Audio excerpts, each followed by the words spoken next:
Hi there everybody, my name is Kate. Welcome to my channel, Trenergy Awakens Naturally. We're on the road again. So I woke up this morning from a dream that I found very significant and wanted to share it with you because it's indicative of where many of us are when we have some disruption in our lives. Let me give you a little bit of backstory. Yesterday, I woke up and I was absolutely inconsolable. I was crying, just couldn't stop for 2 hours. I was just going hard, crying, and I could not understand with my logical, rational human mind. I was having a real hard time understanding what is this about, because nothing's happened, nothing's going on.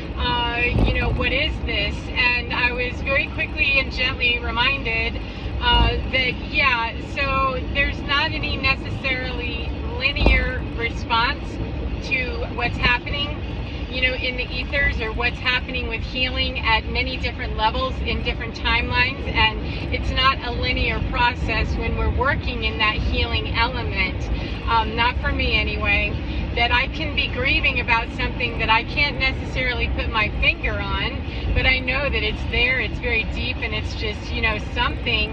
Then the more important element is really, I use this analogy a lot, that it's the idea of, if a firefighter is looking at you and saying the exit's this way, the building's on fire, get out now.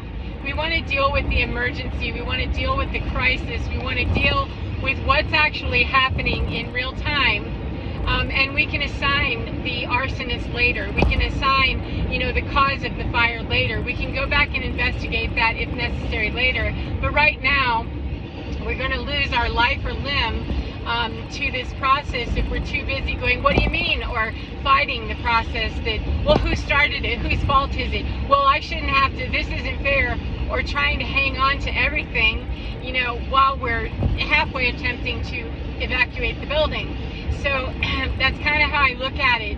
It's not comfortable, and I certainly don't want to come across like, these are episodes I enjoy, or that I have, some great fondness for, or that I just relish when they show up. However, I've tried battling that. I've tried to just stuff it down and find other things to do. And, distraction is a beautiful thing. However, distraction away from what's a real, this is a fire. This is not just somebody smoking a cigarette that you need to remove yourself and, just get away from the smoke. This is a fire associated with the smoke, and it will kill you. So let's deal with this. And that's how I look at it, is that when it shows up, okay, though I don't love it, it's not my favorite way to spend time, deal with this. And so it took me a couple of hours to get through the grieving process, and there were little snippets of things that came in. Most of it I did not land on or wasn't asked to. It was just kind of a let this all dump out and do what it needs to do, while you just allow this process to come through you. Allow divinity to cleanse and renew. We've had a lot of activity, a lot of solar activity. We've had a lot of planetary activity chronologically right now. However, it's relevant. Anytime it shows up in my world, it doesn't matter what, any way I can validate it from outer space would be, it's still happening to me, then yeah, I'm gonna call that a fire if that's a fire. Not say, well, it's a fireproof building, it shouldn't be this way.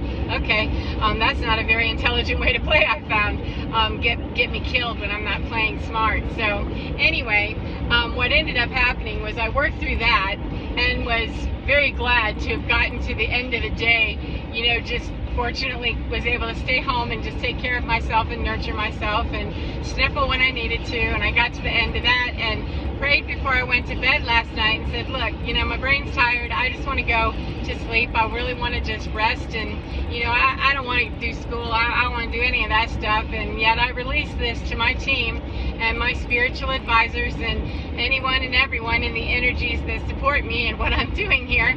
Okay, I release myself to you, but boy, I sure could use a break here. And I woke up this morning with a dream on my mind that I went, oh, that's really nice. That's so familiar. That's so comfortable. And it was an interesting word, comfortable, because that word came up very early on in my life with someone that I didn't like very much. However, she had a great deal of influence in my world because of someone that I loved that was attached to her, that she used to talk about when people get to be as comfortable as an old slipper, and that always bothered me. However, that was the word that came up this morning when I woke up, was, oh, that's comfortable. And there's nothing wrong with the word, it's just the context of that word. And when I went back and started analyzing it, I remembered it fresh right when I woke up. I remembered everything about it. And as the morning wore on, you know, I don't spend a lot of time writing things down and being real, you know, anal about that stuff. Not me personally. I'm not telling anybody else how they have to do it. It works better for me to just say, look, allow me to retain what I need to retain and get the lesson. If I need all the deets on it, provide them. If not, let me just get that lesson and that understanding. You can drop that in and I can skip all the, you know, extra details. I'm okay with that. So it keeps me out of getting too nattered with the details. So anyway, as I was going along getting ready for school and doing my thing, I went, oh my God, now I get it.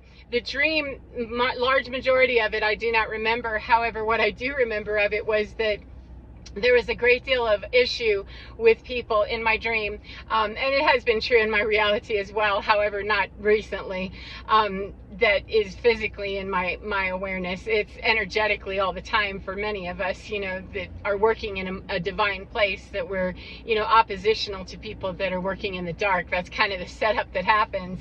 It's not intentional from my end. However, there had been a lot in this dream, a lot of opposition with people, stalking, a lot of gang activity, gang stalking, a lot of internet stalking, a lot of financial monkeying around in internet places, you know, and some of that is true. A lot of that is true physically as well in my world, quite a while ago, not recently. However, in my dream, it had been currently happening, and I was just so exhausted and was feeling so alone, so isolated, so abandoned, you know, just so helpless and so tired of, my God, you know, will these people not stop? Can they, what is wrong with them? Why don't they get it? Why don't they back up, you know, back off and just leave me alone, you know, is what I was saying in my dream. And this familiar figure, the one that was someone that I was in a very loving relationship with, who had family members that, you know, talked about their family members just getting to where they were like a comfortable old slipper. Anyway, that person, who I do not speak to anymore. We don't have any engagement. We don't have any interaction. We don't have anything. However, for 30 years of my life, this was a stable person that I looked to and relied on for a great deal of support and love and, you know, physical affection and that kind of thing. And so it wasn't completely unusual in my dream that I would dream about that person. And it wasn't, none of it seemed unnatural at the time in my dream. However, I was telling this person, you know, I'm just so tired. You know, what don't these people get? You know, just leave me alone. Let me go do my life. You go do yours. We don't do them together anymore. However, you know, bug off and F off and leave me alone. You know, what is their problem? You know, can you just back it up? And this person said, don't worry. I'm here now. I've got you. I'll help you. I mean, we're saying all those things. It sounds so awesome when the mouths are saying it. And in the dream, it did not connect or even cause pause for me to go, yeah, but I don't talk to you anymore. You know, we don't even speak. That's not what you are to me. I don't even know why we're talking, is what I would, you know, most definitely have on my mind out here in 3D today. However, in the dream, I said, oh, thank you. That's wonderful. You know, I'm so happy. And I gave him a hug, and, you know, it just felt so comfortable, so familiar. And I took out an iPad, which I haven't owned an iPad in a very long time, and that's associated with just an ironic, funny haha from my own life about where iPad started in my world. And so it was kind of ironic, and I did notice in my dream that I kind of flinched a little bit with, why do I have an iPad, you know? But okay, I have an iPad, you know, I'm easygoing. Kinda. And I have my iPad, and I said, look, I want to show you where, you know, I have login issues, you know, on my computer, on my internet stuff, on my security, my internet security. I need some help with that. And I went to go log on somewhere, and all these names of every single person from my former life that I do not associate with came up, you know. And I said, see, there's proof that, you know, this is what they do, you know, just look at this. And the person said, don't don't worry, I got your back, don't worry, it's okay. And I woke up from that going, oh, isn't that nice, so familiar, so comfortable, like an old slipper.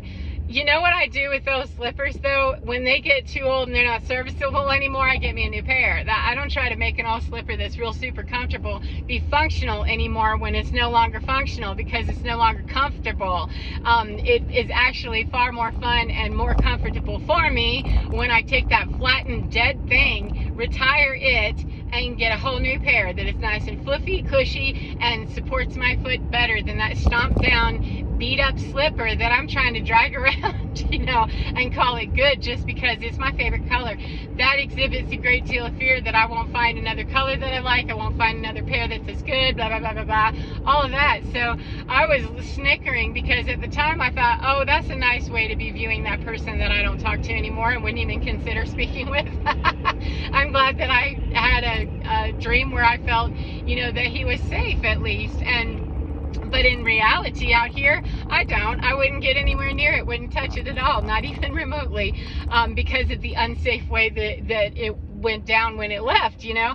And so I was a little bit perplexed by that, okay, Spirit, you're gonna let me in on this, because, you know, I'm glad that I have a softer feeling about that. However, can you explain me Lucy on it? And what I got was that, well, let's go back and think about that dream and how you felt. And in the dream, I remember thinking, consciously in my dream thinking, this is kind of weird. I feel very comfortable, but I don't feel that, you know, warm, oozy, juicy, wow feeling that I should feel if I was reuniting with someone that I haven't spoken to and had a very contentious ending with, and it was ugly as hell, you know. This doesn't feel like any major anything in here. I feel kind of disconnected and dead right here. However, I feel comfortable and familiar. That's weird. And I went, oh my God, that's it. That's it. Is that when we're called, me personally, yesterday was about tearing down a whole bunch of stuff in my psyche, in my past, in my history, in my past lives, however that all rolls out. I don't get into it a whole lot. I let Spirit do all that back work, you know, and you'll explain to me what I need to know, and now I need to jump in, cool. Then I don't need to understand all that, then it's cool. You know, I understand what I need to understand when I need to understand it, and brain dump the rest. That's very good. No extra space for extra bullshit. Thank you.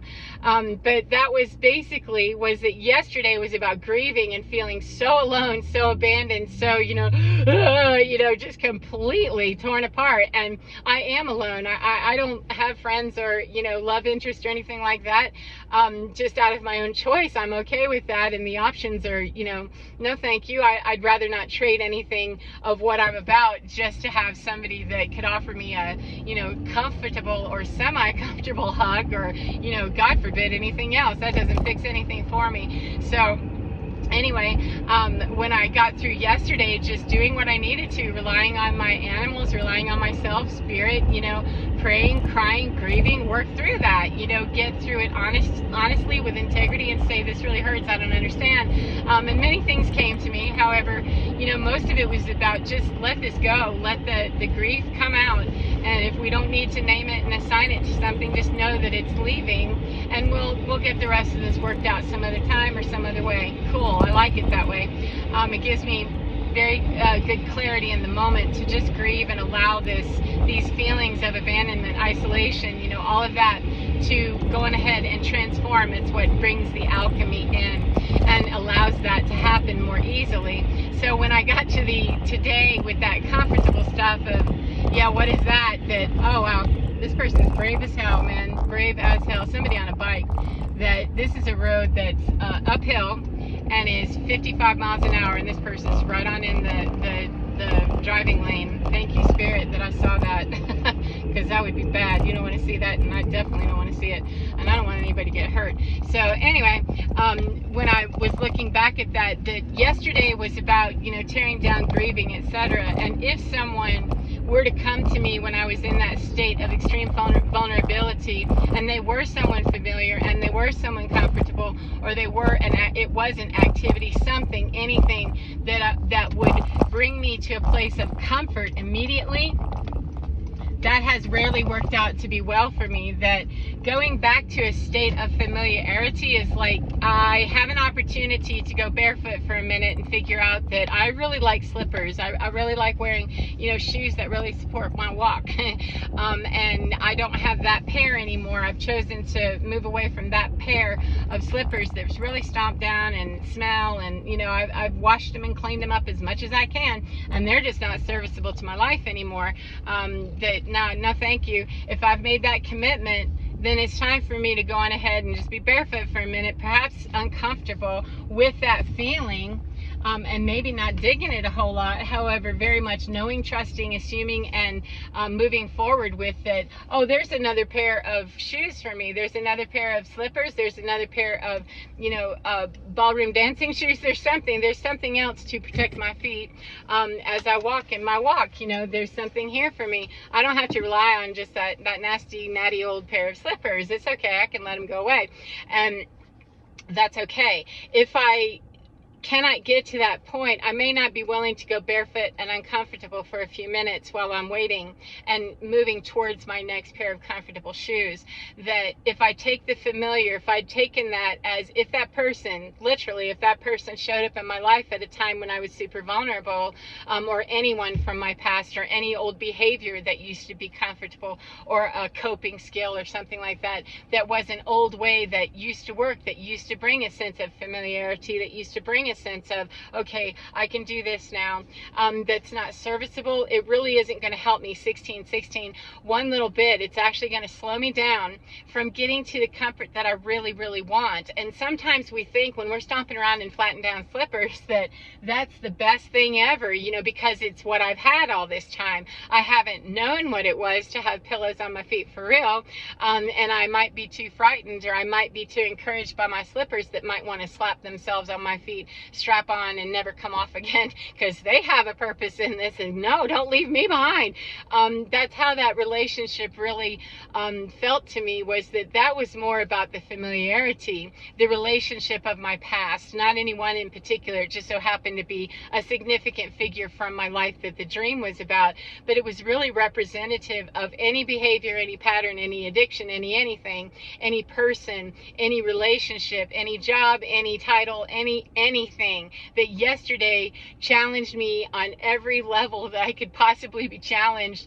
It really came flying through. The whole day was spent just like really with stuff that I don't generally on the regular or routinely struggle with too much anymore, except when those kinds of things happen. And so, you know, getting to that dream this morning and waking up and thinking, yeah, familiarity breeds contempt, because we're renewable creatures, we're evolutionary creatures. We are best served by meeting ourselves where we are and then continuing to move on to our star.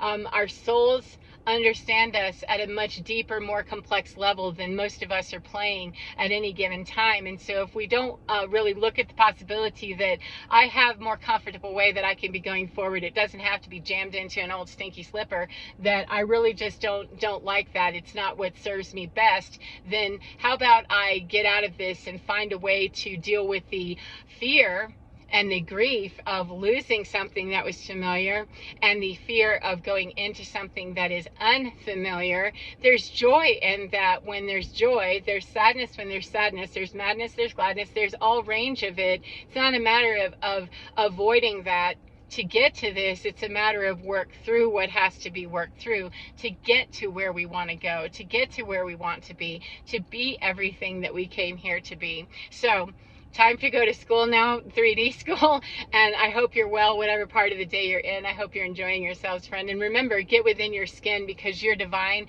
It absolutely does know every single time how to step you out of those flattened, you know, raunchy, stinky old slippers into something that's a little more, a little classier, a little bit more your style. If you're not comfortable somewhere, it's okay. It's a time when we're all being ripped apart. Just go with it, and, you know, cry, scream, do whatever you have to do. Keep it very regulated, you know, and keep it very balanced, and please keep that stuff in your own engagement so that you're not, you know, spitting out onto other people and blaming and projecting and all of that, and no longer allow them to do that to you. Not an easy task necessarily. However, the intention to be walking like that can certainly help, and you can be guided through those slippery experiences where when we put our foot into, you know, a cushion and a cloud, you know, for our feet, and we start walking like that, we will look back and go, how did I ever allow myself to stay with a stinky, stomped out old slipper? What was I thinking? So, as I said, get within your skin, friend, and enjoy your day.